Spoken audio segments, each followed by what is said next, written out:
No one can make the money decision any better than an owner who's forking over the money or has the money there to be made.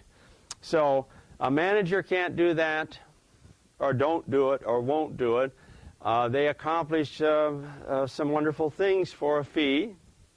Generally, managers with real estate companies will work for a certain percentage of the gross rents, and then the little add-ons when they go to court if they do that. A lot of people, a lot of the big managers don't even fiddle with, say, the eviction process. What they do there is assign that off to attorneys.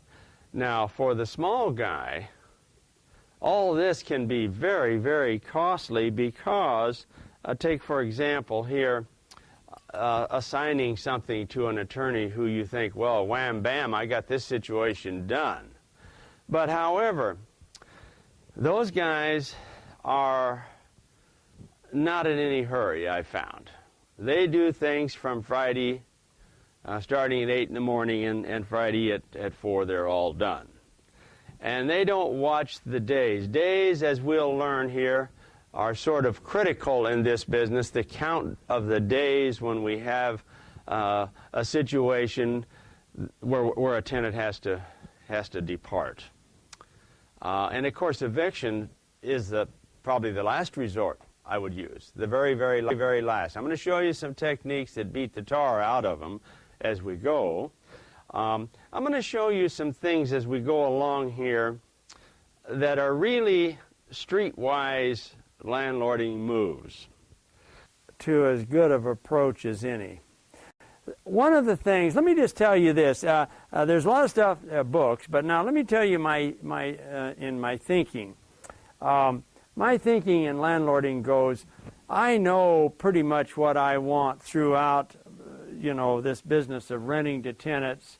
I know what's good for me and what my goals and objectives are. So I don't even have to think about what I want. I want my rent, and I want my late fees, and want you to be a good tenant. That's really about it. How long does that take me to think of that? I don't have to spend any time thinking about what I want.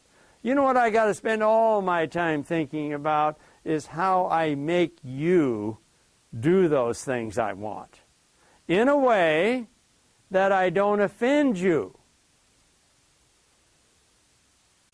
So, I'm thinking creatively of how I can get you to pay the late fee and not make you mad at me, realizing that you owe it to me, but doing it kind of willingly.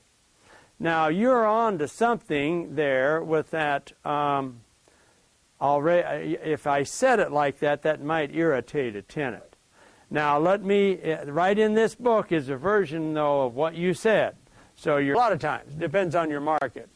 So, for example, if I'm renting something for $700, I typically will get a deposit of maybe $800. Never charge $700 rent and $700 deposit. You understand that, don't you? Does anybody not? Well, let me just say why. Because that is confusing which one is rent, and the tenant will always say, in that case, Your Honor, I paid Jay $1,400.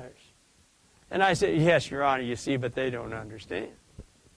You see, Your Honor, that says deposit over here, $700 deposit. And this is $700 rent, Your Honor. No, no, no. Jay said that $700 was the last month rent for the last month I moved here. That's why he made them both $700. They're equal. If one would have been $710, this debate would have been over. You understand that?